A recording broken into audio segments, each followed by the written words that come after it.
Hello friends, हम लोग BSSC inter level और बीएसएससी सीजीएल के लिए लूसेंट सामान्य ज्ञान का जो बुक है उससे हम लोग एमसीक्यू सॉल्व करते हैं। ठीक है, लूसेंट सामान्य ज्ञान यानी कि ब्लू कवर वाला जो है एक लूसेंट ऑब्जेक्टिव आता है, उससे क्वेश्चन नहीं है।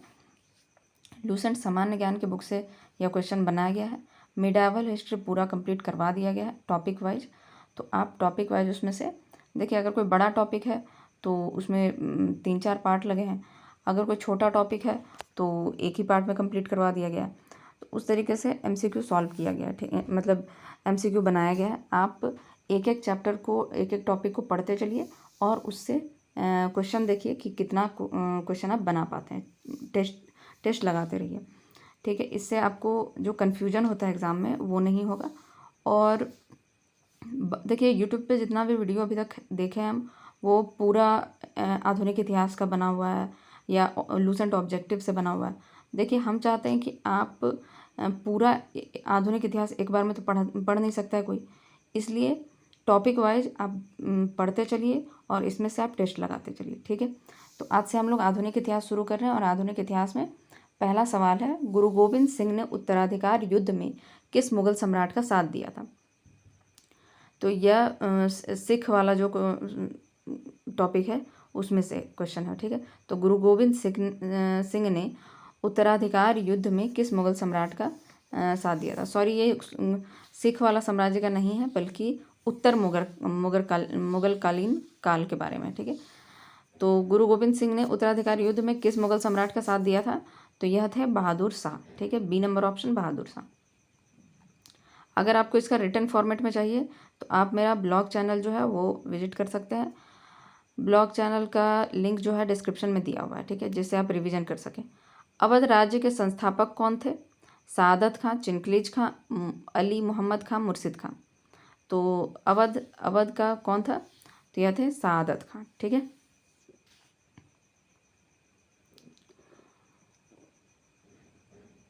चलिए, हैदराबाद राज्य के संस्थापक कौन थे? तो हैदराबाद के थे सी नंबर चिनकलीज खां। बंगाल राज्य के संस्थापक कौन थे?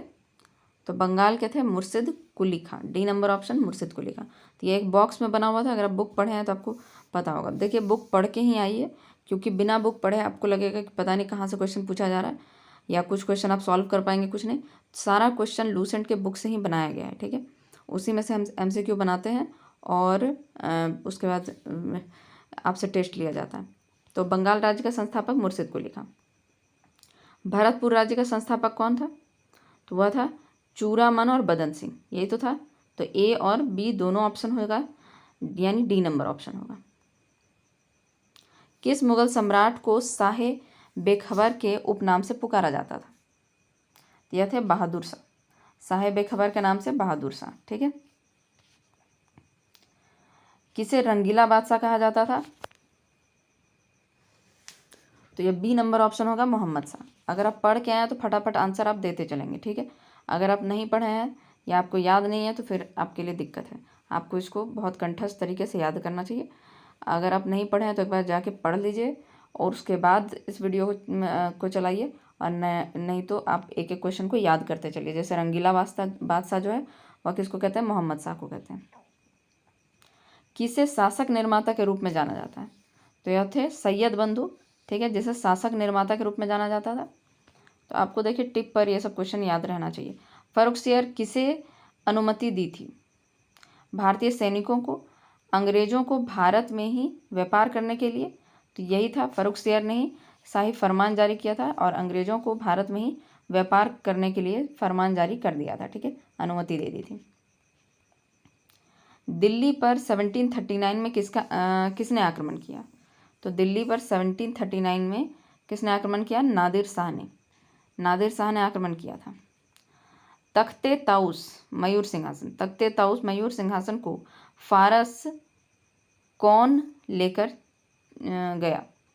तो नादिर शाह आया था 1739 में, वही लेकर चला गया था, ठीक है, मयूर सिंहासन को। मयूर सिंहासन किसने बनवाया था? तो यह शाहजहाँ ने बनवाया था। और पूछा जा सकता है कि अंतिम सम्राट कौन था जो इस तख्ते ताउस पर बैठा था? वो मोहम्मद शाह था, ठीक है। पानीपत का तृतीय युद्ध किसके बीच हुआ? पानीपत का तृतीय युद्ध मराठा और अहमद शाह अब्दाली के बीच। पानीपत का तृतीय युद्ध किसके बीच हुआ? मराठा और अहमद शाह अब्दाली के बीच। बहादुर शाह जफर को अंग्रेजों ने कहाँ निर्वासित किया? बहादुर शाह जफर को अंग्रेजों ने कहाँ निर्वासित किया? तो उनको रंगून भेज दिया था। ठीक है, बहादुर शाह जफर को अंग्रेजों ने कहाँ निर्वासित किया? रंगून भेज दिया। लाल किला स्थित हीरा महल किसने बनवाया था? तो लाल किला स्थित हीरा महल किसने बनवाया था? तो यह लास्ट मुगल सम्राट था Bahadur Shah Zafar. C number option. 1498 में भारत के पश्चिमी तट पर कौन पहुंचा? तो यह थे वास्को डी गामा। ठीक है, यह देखिए अब अंग्रेजों के आगमन से सवाल आ गया है। ठीक है, यहाँ से अब अंग्रेजों के आगमन से मतलब सवाल रहेगा। अगर आप ये टॉपिक पढ़े हैं तो आपको आसान लगेगा, नहीं पढ़े हैं कभी तो मुश्किल हो सकता है। ठीक है, तो आप पहले देखिए, इस वीडियो को देखने का बनाने का उद्देश्य यही है कि आप टॉपिक को पढ़िए और यहाँ आकर आप टेस्ट लगाइए कि आपको कितना याद रहता है, या अगर आपको कन्फ्यूजन होता है तो आप टेस्ट से चेक कर सकते हैं। देखिए, क्वेश्चन लगाने से ही आपको समझ में आता है कि अच्छा मतलब कि ये हम गलत सोच रहे थे, या वो जो कन्फ्यूजन वाला जो स्टेट होता है वो ख़त्म होता है। ठीक है, तो जितना ज़्यादा आप क्वेश्चन लगाएंगे उतना आपके लिए अच्छा है। 1498 में भारत के पश्चिमी तट पर कौन पहुंचा था? Vasco D gamma. यह क्वेश्चन हो गया। आगे देखते हैं। 1505 में भारत का प्रथम पुर्तगाली वायसराय कौन बना? तो पुर्तगाली वायसराय, प्रथम पुर्तगाली वायसराय कौन था? अल्मेडा। ठीक है, अल्मेडा, यानी ए नंबर ऑप्शन। 1510 में गोवा किसने जीता? तो यह थे अल्बुकर्क। ठीक है, 1510 में गोवा किसने जीता? अल्बुकर्क ने। 1803 ईस्वी में दिल्ली पर किसने कब्जा किया? 1803 ईस्वी में दिल्ली पर किसने कब्जा किया? मराठा, अंग्रेज, नादिर शाह और अहमद शाह अब्दाली। तो जाहिर सी बात है 1803 में किसने कब्जा किया था? तो अंग्रेजों ने कब्जा किया था दिल्ली पर। 1857 की क्रांति के बाद बहादुर शाह जफर को किस स्थान पर निर्वासित किया गया था? तो बहादुर शाह जफर को रंगून भेज दिया गया था। ठीक है, 1857 की क्रांति के बाद। फर्रुखसियत के दरबार में 1717 में कौन शिष्टमंडल आया था? फर्रुखसियर के दरबार में 1717 में कौन शिष्टमंडल आया था? John Surman. फर्रुखसियर के दरबार में 1717 में जॉन सुरमन आया था। ठीक है, फर्रुखसियर को मुगल वंश का क्या कहा गया? मुगल वंश का घृणित कायर कहा गया था उसको। ठीक है, तो याद रखिएगा, फर्रुखसियर को क्या कहा गया? घृणित कायर।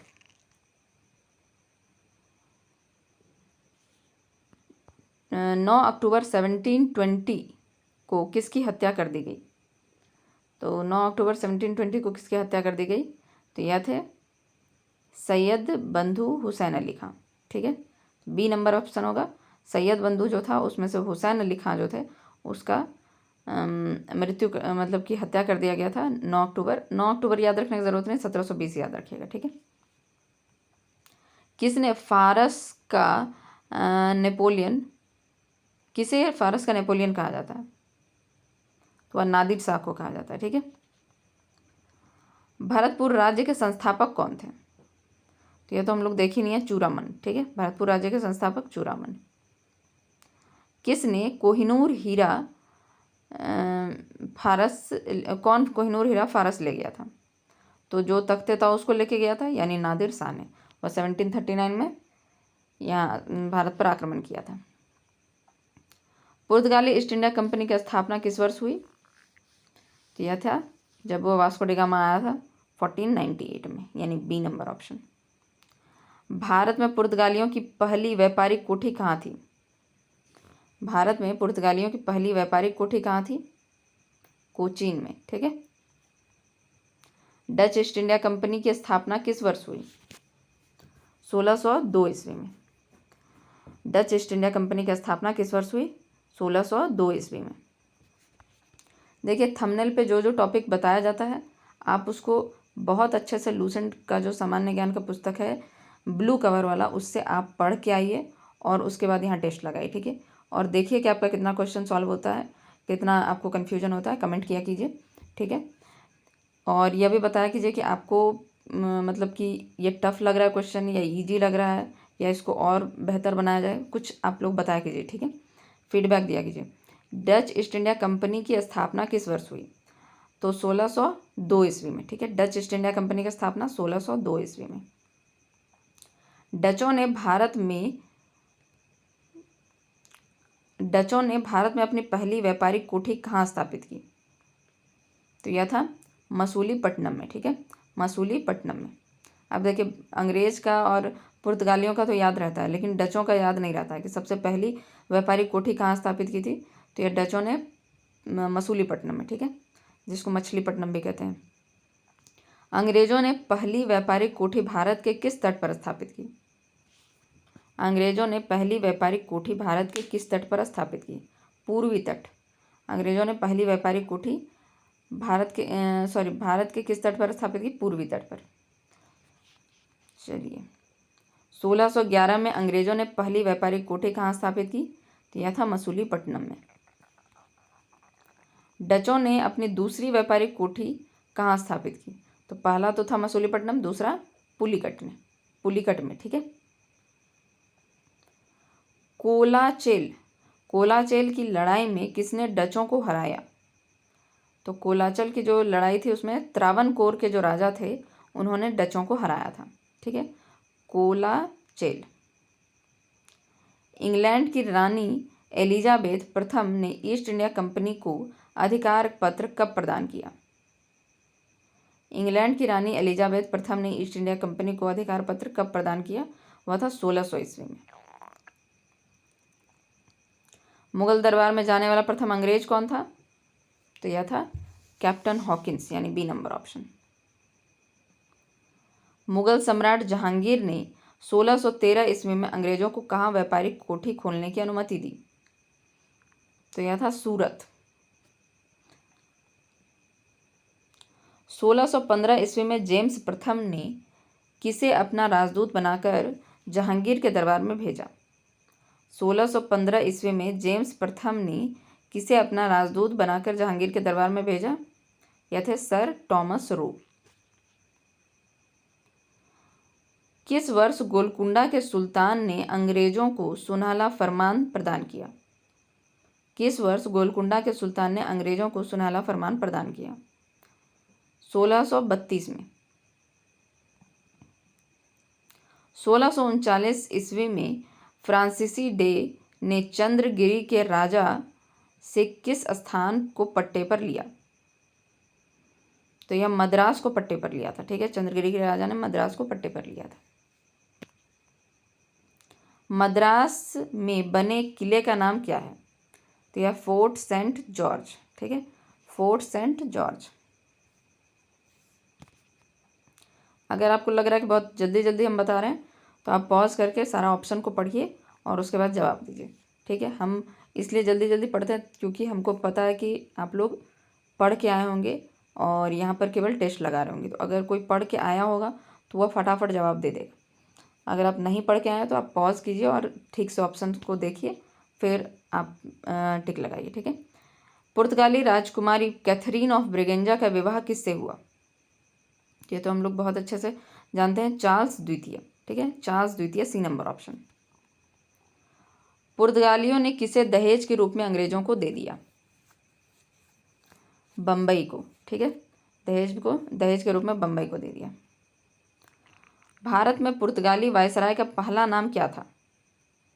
तो अल्मेडा था, ठीक है, 1505 में आया था। भारत में आने वाला पहला अंग्रेजी जहाज कौन सा था? पहला अंग्रेजी जहाज था रेड ड्रैगन। 1759 ईस्वी में वेदरा युद्ध किन के बीच हुआ था?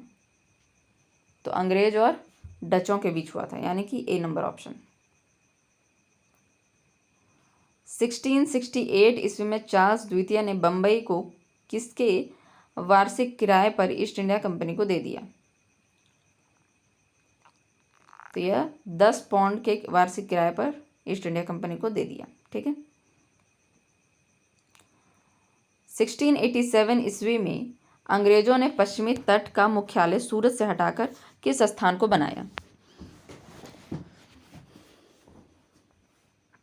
तो यह बम्बई को बनाया था, ठीक है। बम्बई शहर की स्थापना किसने की थी? गेराल्ड ओंगियर ने, सी नंबर ऑप्शन। बंगाल के शासक शाह शुजा ने अंग्रेजों को व्यापारिक छूट देने की अनुमति कब दी थी? तो यह था 1651 में। बंगाल के शासक शाह शुजा ने अंग्रेजों को व्यापारिक छूट देने की अनुमति कब दी थी? 1651 में।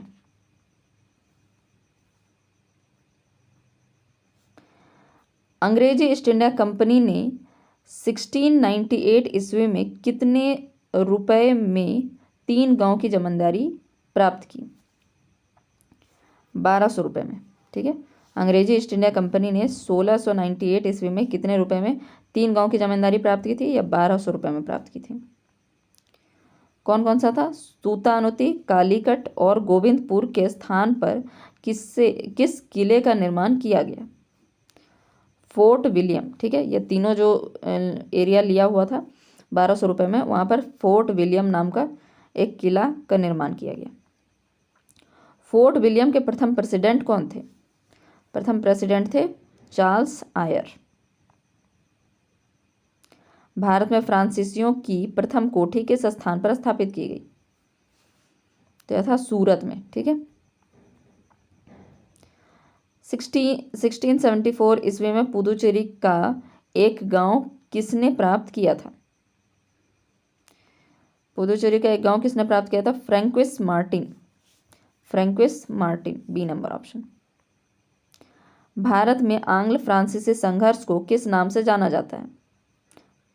तो यह कर्नाटक युद्ध के नाम से जाना जाता है। ठीक है, प्रथम कर्नाटक युद्ध का समय कौन सा था?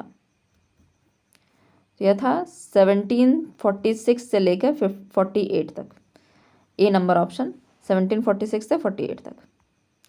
प्रथम कर्नाटक युद्ध किस संधि से समाप्त हुआ? तो यह आपको पता है, एक्सला सापेल की संधि, यानी सी नंबर ऑप्शन। ठीक है, द्वितीय कर्नाटक युद्ध का मुख्य कारण क्या था?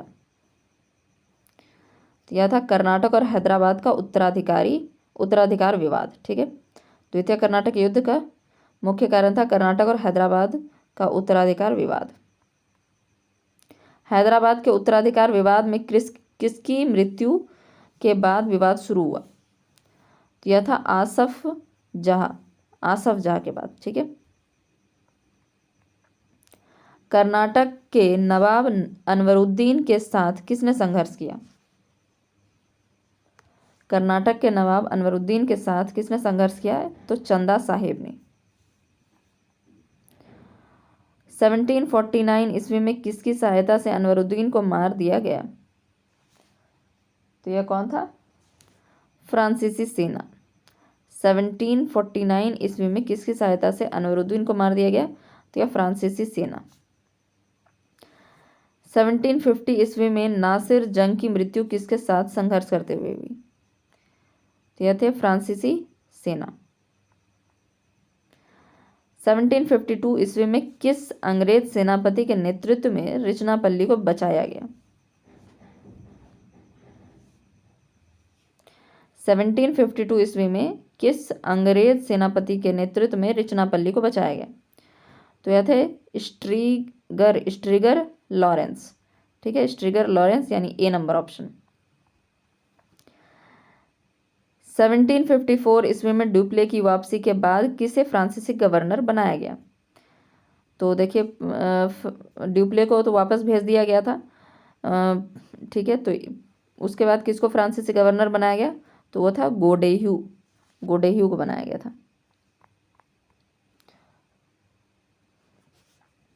द्वितीय कर्नाटक युद्ध किस संधि के साथ समाप्त हुआ? तो यह था पांडिचेरी की संधि। ठीक है, यानी बी नंबर ऑप्शन, पांडिचेरी संधि। प्रथम कर्नाटक युद्ध किस संधि के द्वारा समाप्त हुआ? तो एला सापेल की संधि, या सी नंबर ऑप्शन याद रहेगा। आगे देखते हैं, यह क्वेश्चन पहले भी हो चुका है। दूसरा कर्नाटक युद्ध किस वर्ष समाप्त हुआ? तो यह था 1754 में। 1754 में, सी नंबर ऑप्शन। दूसरा कर्नाटक युद्ध समाप्त होने के बाद फ्रांसीसी गवर्नर ड्यूप्ले की जगह किसे भारत में नए गवर्नर बनाया गया? तो यह तो हम लोग देख ही रहे थे कि ड्यूप्ले को वापस भेज दिया गया था, तो यह था गोडेयू। ठीक है, ए नंबर ऑप्शन। वांडीवास की लड़ाई में 1760 ईस्वी में फ्रांसीसियों को किसने हराया? वांडीवास की लड़ाई में सर आयरकूट को। ठीक है। 1763 में हुई पेरिस की संधि के तहत अंग्रेजों ने कौन सा क्षेत्र फ्रांसीसियों को लौटाया? तो चंद्रनगर का जो क्षेत्र था वह फ्रांसीसियों को लौटा दिया। तो देखिए इतना ही क्वेश्चन था इसमें से, और ये आधुनिक इतिहास का 2 टॉपिक खत्म हो गया। एक तो पहला था उत्तर मुगल काल का, और दूसरा है ईस्ट इंडिया कंपनी का आगमन। ठीक है, तो चलिए नेक्स्ट आप लोग पढ़ के आइएगा उसके आगे का जो भी टॉपिक है। तो नेक्स्ट अब हम लोग वीडियो में मिलते हैं। Thank you.